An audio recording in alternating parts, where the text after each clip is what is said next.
Hello students. So now types of lymphocytes that are responsible for immune response. Immune response are produced by two types of lymphocytes. जो immune response से body response करेगी किसी भी जो pathogen है या कोई भी फॉरेन सब्सटेंस है उसके अगेंस्ट, तो उसमें कितने टाइप की lymphocytes पार्टिसिपेट करेंगी? टू टाइप्स की acquired immunity के अंदर, B lymphocytes and T lymphocytes. B lymphocytes को और क्या कह सकते हैं? बी सेल्स कह सकते हैं डायरेक्टली, एंड टी लिम्फोसाइट्स को कह सकते हैं टी सेल्स। अब जो बी लिम्फोसाइट्स होते हैं इनका मैकेनिज्म क्या होता है? मैकेनिज्म ऑफ एक्शन क्या होगा इनका? ये किसी भी फॉरेन सब्सटेंस के रिस्पॉन्स में एंटीबॉडीज़ प्रोड्यूस करेंगी ब्लड के अंदर। तो इनका क्या है? ये क्या करेंगी? एंटीबॉडीज़ को प्रोड्यूस करेंगी किसी एक पर्टिकुलर पैथोजन के against. And T lymphocytes help करती हैं बी लिम्फोसाइट्स को एंटीबॉडीज़ के प्रोडक्शन में। ये खुद प्रोड्यूस नहीं करेंगी, ये हेल्प करेंगी बी लिम्फोसाइट्स को एंटीबॉडीज़ प्रोड्यूस करने में। ठीक है, तो टू टाइप की सेल्स इन्वॉल्व होती हैं इस प्रोसेस में, एक्वायर्ड इम्यूनिटी गेन करने के प्रोसेस में। अब एक्वायर्ड इम्यून रिस्पॉन्स कितने टाइप के हो सकते हैं? टू टाइप्स के हो सकते हैं, ह्यूमरल इम्यून रिस्पॉन्स और एंटीबॉडी मीडिएटेड इम्यूनिटी, AMI और HIR। ऐसे ही एक सेकेंड टाइप है इसका, cell mediate immune response, CIR, या फिर cell mediate immunity, CMI। AMI कैसे होगा? अगर एंटीबॉडीज़ के थ्रू रिस्पॉन्स हो रहा है, अगर कैसे फाइट कर रहे हैं जो लिम्फोसाइट्स हैं वो एंटीबॉडीज़ प्रोड्यूस करके किसी भी जर्म से फाइट कर रहे हैं, तब वो जो इम्यूनिटी है वो किसके अंदर आएगी? AMI के अंदर आएगी। कोई फॉरेन सब्सटेंस आ गया और फॉरेन सब्सटेंस को वो कोई भी पैथोजन है उसको डिस्ट्रॉय करने के लिए एंटीबॉडीज़ का प्रोडक्शन हो रहा है। जो कर कौन रहा है? बी लिम्फोसाइट्स कर रही हैं, एंड हेल्प कौन कर रहा है उसमें? टी लिम्फोसाइट्स कर रही हैं। तो इसमें मेन कौन होती हैं? बी लिम्फोसाइट्स जो करती हैं एंटीबॉडीज़ को प्रोड्यूस। तो बी लिम्फोसाइट्स अगर किसी पैथोजन के अगेंस्ट एंटीबॉडीज़ प्रोड्यूस करें टी लिम्फोसाइट्स की हेल्प से, तो जो इम्यून रिस्पॉन्स होगा वो कौन सा होगा? ह्यूमरल इम्यून रिस्पॉन्स या फिर एंटीबॉडी मीडिएटेड इम्यूनिटी। एंटीबॉडीज इसमें यूज़ में आती हैं। अगर सेल डायरेक्टली ही क्या करती है, किसी अदर मैकेनिज्म से एंटीबॉडीज़ तो प्रोड्यूस नहीं करे पर अदर मैकेनिज्म से डिस्ट्रॉय कर दे किसी भी फॉरेन सब्सटेंस को। अब यहाँ पे फॉरेन कौन सा होता है? एक तो कौन सी लिम्फोसाइट्स पार्टिसिपेट करती हैं इसमें? T lymphocytes. B lymphocytes participate नहीं करती क्योंकि इसमें एंटीबॉडीज़ प्रोड्यूस नहीं होती। रिस्पॉन्स कौन सी सेल्स देंगी? टी लिम्फोसाइट्स देंगी। और इसमें फिर फॉरेन सब्सटेंस कौन सा होगा?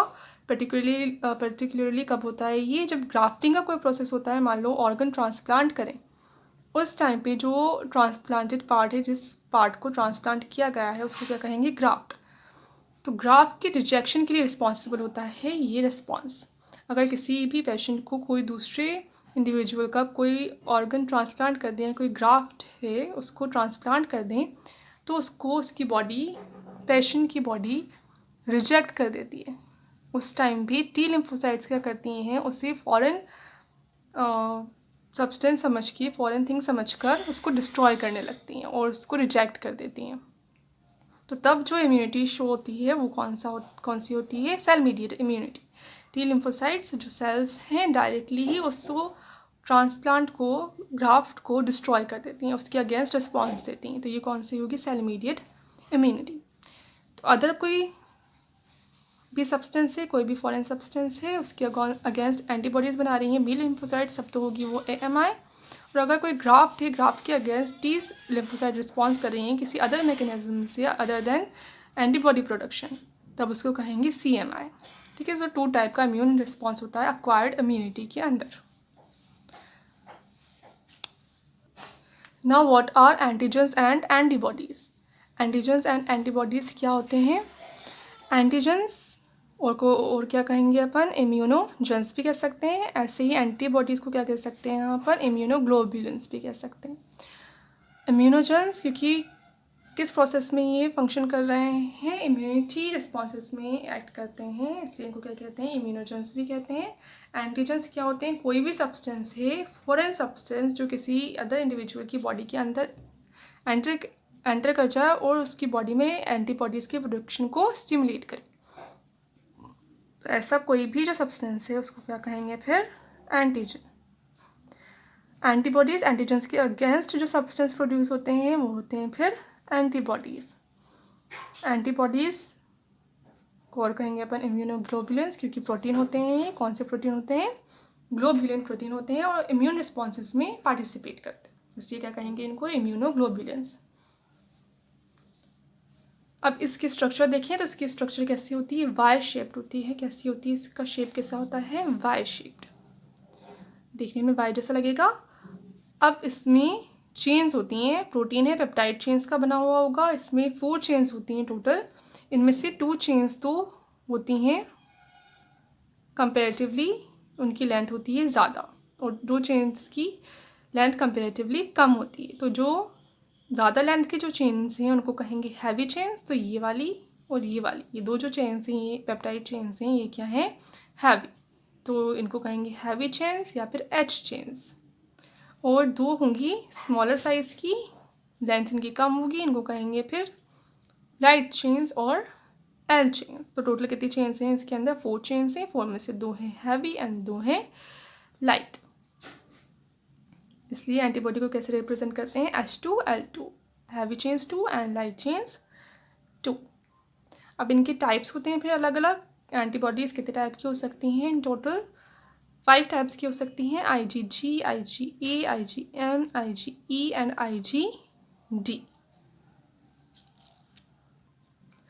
सबसे ज़्यादा अमाउंट में कौन सी एंटीबॉडी प्रेजेंट होगी बॉडी में, IgG, फिर उससे कम होगी IgA, उससे कम अमाउंट होगा IgM का। सबसे ज़्यादा होती है IgG एंटीबॉडी। कितना कॉन्स्टिट्यूट करेगी टोटल एंटीबॉडीज़ का, 75 to 80% कौन सी होंगी बॉडी में, IgG टाइप की एंटीबॉडीज़ होंगी। अभी कब एक्ट करेंगी, अगर कोई भी फॉरेन जर्म है, कोई भी फंजाई हो, बैक्टीरिया हो, कोई टॉक्सिन है, तो उसके अगेंस्ट इम्यूनिटी शो करती हैं। कौन सी, IgG। अब अपन ने कहा था प्लेसेंटा के थ्रू जो एंटीबॉडीज़ होती हैं वो एम्ब्रियो तक या फीटस तक पहुंच सकती हैं। मदर की बॉडी में, मदर की ब्लड में जो भी एंटीबॉडीज़ प्रेजेंट हैं वो प्लेसेंटा को क्रॉस करके कहाँ पहुंच जाती हैं, फीटस तक पहुंच जाती हैं और उसको इम्यूनिटी देती हैं। तो उसमें कौन से टाइप की ही जा सकती हैं, सिर्फ IgG टाइप की जो एंटीबॉडीज़ हैं वही जा सकती हैं फीटस की बॉडी के अंदर, अदर नहीं जा सकती। तो ये प्लेसेंटा को क्रॉस कर सकते हैं, इनमें कैपेसिटी होती है कि प्लेसेंटा को क्रॉस करके फीटस तक चली जाए। Responsible for RH factors in blood. अब अपन कहते हैं RH एंटीजन किसी में प्रेजेंट होता है, किसी में नहीं होता है। अब RH एंटीजन किसी की बॉडी में नहीं है, यानी वो कैसा है ऑर्गेनिज्म, RH इंडिविजुअल कैसा है, RH माइनस है। अगर इसकी बॉडी में RH प्लस एंटीजन यानी RH एंटीजन जो है वो एंटर कर जाए तो फिर इसकी बॉडी नेगेटिव वाली इंडिविजुअल की बॉडी क्या प्रोड्यूस करेगी, एंटीबॉडीज़ प्रोड्यूस करेगी। यही होता है प्रोसेस। एक इंडिविजुअल है RH माइनस जिसकी बॉडी में RH एंटीजन एब्सेंट है, अगर उसकी ब्लड में एंटर कर जाए RH एंटीजन तो उसकी बॉडी फिर एंटीबॉडी प्रोड्यूस करती है उस RH एंटीजन के अगेंस्ट। तो उस टाइम पे जो एंटीबॉडी प्रोड्यूस होती हैं उनका टाइप क्या होता है, यानी RH फैक्टर या RH एंटीजन के लिए जो एंटीबॉडी फॉर्म होती है वो किस टाइप की होती है, IgG टाइप की होती है। नाउ IgA, ये अब कितना होगा 15%, इससे कम होती बहुत कम है, बाकी फिर सेकंड नंबर पे आ जाएगा, ये 15% होगा इसके अंदर IgA। अब इसका क्या है, एक तो इम्पॉर्टेंट फीचर अपन ने कहा था कोलेस्ट्रम जो होता है ये, इसमें भी एंटीबॉडीज़ प्रेजेंट होती हैं जो मदर से फीटस तक पहुंच जाती हैं। तो कौन सी वाली एंटीबॉडी प्रेजेंट होती हैं कोलेस्ट्रम में, IgE type of antibodies present होती हैं। और कहाँ प्रेजेंट होती हैं, जो म्यूकस लाइनिंग होती है सिस्टम्स की, रेस्पिरेटरी सिस्टम में, रिप्रोडक्टिव सिस्टम में, इसकी जो म्यूकस लाइनिंग होती है वो भी सीक्रेट करती है एंटीबॉडीज़ को। किस टाइप की, IgE टाइप की, ताकि कोई जर्म अगर इंट्रैक्ट्स में एंटर कर जाए तो उसको डिस्ट्रॉय कर सके। ऐसे ही जो सिक्रेशन होते हैं, नोज़ की जो सिक्रेशन है, आइज़ की जो सिक्रेशन है, टीयर्स जो है, लंग्स की जो भी सीक्रेट होती है म्यूकस ही होती है मेनली, या और जो भी सिक्रेशन होते हैं उन सब सिक्रेशंस में भी क्या प्रेजेंट होता है, IgE, ताकि इन सभी ऑर्गन्स को जहाँ से सीक्रेट हो रहे हैं सिक्रेशंस प्रोटेक्ट कर सके। IgM, अब IgM third most common antibody है, थर्ड नंबर पे आती है। ये 5 to 10% पार्ट बनाती है टोटल एंटीबॉडीज़ का। अब अगर मान लो कोई जर्म एंटर कर जाए तो फर्स्ट जो एंटीबॉडीज़ प्रोड्यूस होती हैं वो कौन सी होती हैं, IgM। भले ही उसको बाद में कोई सा मान लो बैक्टीरिया एंटर कर दिया तो भी कौन सी होंगी, सबसे पहले जो प्रोड्यूस होंगी IgM होंगी। भले ही उनको फिर ज़्यादा अमाउंट में बाद में IgG हो जाएंगी, वो उसको डिस्ट्रॉय कर देंगी, बाकी फर्स्ट जो बनी है वो कौन सी होंगी, IgM ही होंगी।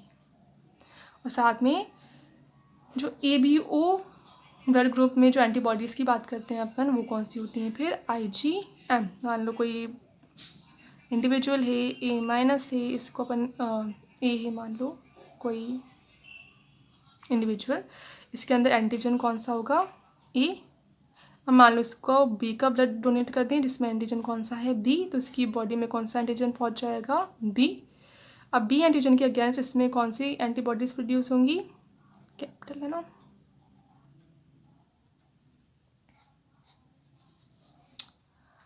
ए इंडिविजुअल है, ए इंडिविजुअल में कौन सी एंटीजन है, ए एंटीजन है। बी इंडिविजुअल है, बी में कौन सा एंटीजन है, कैपिटल बी एंटीजन है। अब मान लो ए इंडिविजुअल को बी इंडिविजुअल का ब्लड डोनेट कर दें तो इस ए इंडिविजुअल की बॉडी में कौन सी एंटीबॉडीज एंटीजन्स एंटर कर जाएंगी, बी एंटीजन एंटर कर जाएंगे। तो इस बी एंटीजन के अगेंस्ट ए इंडिविजुअल की ब्लड में बी एंटीबॉडीज़ प्रोड्यूस हो जाएंगी, स्मॉल बी, उसको डिस्ट्रॉय कर देंगी। तो ये जो एंटीबॉडीज़ होंगी ये कौन से टाइप की होंगी, IgM टाइप की होंगी। ठीक है।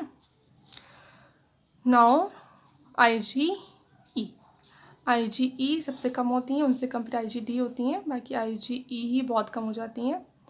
कंपेयर करें अपन 5 to 10% से, कितना परसेंट होंगी, ये सिर्फ 0.002% ही होती हैं।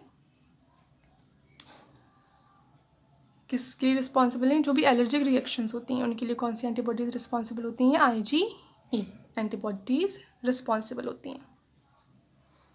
नो IgD, इनका भी फंक्शन अच्छे से पता नहीं है, कितने परसेंट होती हैं ये भी अच्छे से फिक्स पता नहीं है, और क्या फंक्शन है इनका ये भी पता नहीं है। तो अपन 4 को तो अरेंज कर सकते हैं, सबसे ज़्यादा ये, उससे कम ये, उससे कम ये, उससे कम ये। अभी इनके अनसर्टन है, इनका केस अनसर्टन है, अभी फंक्शन भी सही से नहीं पता, परसेंटेज भी सही से नहीं पता। तो ये थे एंटीबॉडीज़ के टाइप्स।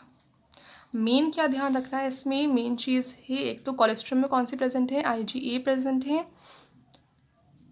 और प्लेसेंटा को क्रॉस कर सकती हैं IgG।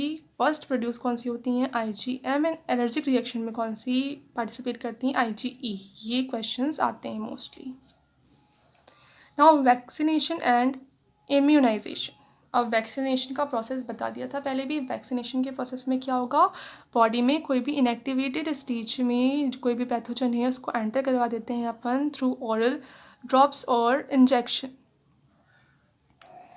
और वो इनएक्टिवेटेड होते हैं पर कैपेबल होते हैं इम्यून रिस्पॉन्स को क्रिएट करने की। तो बॉडी में एंटर करके वो डिजीज़ तो कॉज नहीं करेंगे पर इम्यून रिस्पॉन्स प्रोड्यूस कर देंगे, यानी वो जो एंटीजेंस हैं उनके अगेंस्ट जो बॉडी है वो क्या प्रोड्यूस कर देगी, एंटीबॉडीज़ प्रोड्यूस कर देगी। एक बार एंटीबॉडीज़ प्रोड्यूस हो जाएंगी तो वो जो इनएक्टिवेटेड स्टेज है उसको डिस्ट्रॉय कर देंगी, और थोड़ी जो एंटीबॉडीज़ हैं वो फिर स्टोर होकर रहेंगी, ताकि आगे जब उसी टाइप के जर्म का, उसी टाइप के पैथोजन का दोबारा से इन्फेक्शन हो जो स्ट्रॉन्गर हो कंपैरेटिवली, तो उसको वो जल्दी ही डिस्ट्रॉय कर दें, टाइम नहीं लगे उनको प्रोड्यूस करने में।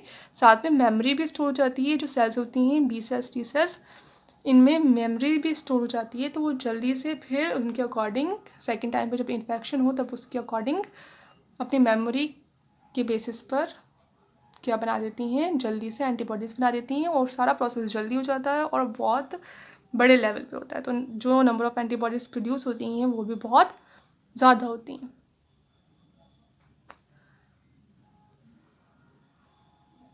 तो ऐसे बॉडी का प्रोटेक्शन होता है फ्यूचर इन्फेक्शन जब होगा तब।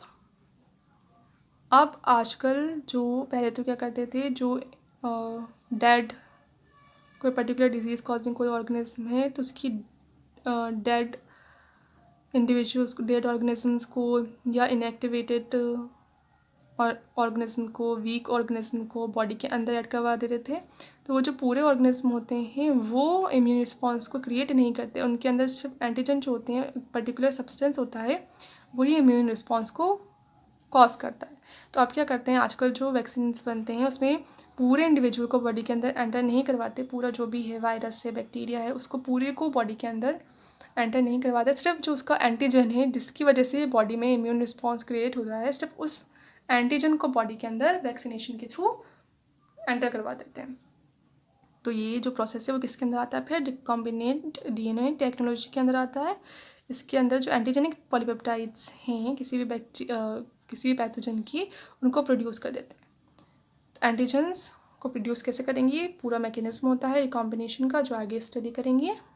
जो एक पर्टिकुलर एंटीजन है उसके लिए जो जीन्स हैं जो पर्टिकुलर एंटीजन को प्रोड्यूस करते हैं, उन जीन्स को ऐड करवा देंगे या तो बैक्टीरिया में या तो यीस्ट सेल में। तो बैक्टीरिया के अंदर फिर वो जो जीन है वो अपनी मल्टीपल कॉपीज़ बना लेगा और फिर आगे उनसे एंटीजन, जो स्पेसिफिक एंटीजन है वो लार्ज अमाउंट में मिल जाएंगी, फिर उनका यूज़ अपन वैक्सीनेशन में कर सकते हैं। ऐसी जो जीन है वो उस पैथोजन का जो पर्टिकुलर एंटीजन है उसको प्रोड्यूस करने वाला, उसको यीस्ट में एंटर करवा सकते हैं। फिर वो जीन जो है यीस्ट में अपनी कॉपीज़ बना लेगा बहुत सारी, और फिर वो जो जीन है वो उस पर्टिकुलर एंटीजन को बना देगा। उस पर्टिकुलर एंटीजन का फिर यूज़ अपन किस में कर सकते हैं, वैक्सीनेशन के प्रोसेस में कर सकते हैं। तो पूरे ही इंडिविजुअल ऑर्गेनिज्म को बॉडी में एंटर करवाने के बजाय सिर्फ जो उसका एंटीजेनिक पार्ट है उसको आर्टिफिशियली प्रोड्यूस करके रिकॉम्बिनेंट डीएनए टेक्नोलॉजी के थ्रू बैक्टीरिया के अंदर या यीस्ट के अंदर फिर उसको सेपरेट करके ह्यूमन बॉडी में ट्रांसफ़र कर सकते हैं। तो रिस्पॉन्स क्रिएट होगा। अब वो पर कैसे होंगे, इनएक्टिवेटेड स्टेज में होंगे, इसलिए जो रिस्पॉन्स होगा वो मतलब वो डिजीज़ कॉज नहीं करेंगे। जो भी एंटीजेनिक पार्टिकल अपन ने बॉडी के अंदर एंटर करवाया वो इनएक्टिवेटेड होगा और डिजीज़ कॉज करने में कैपेबल नहीं होगा।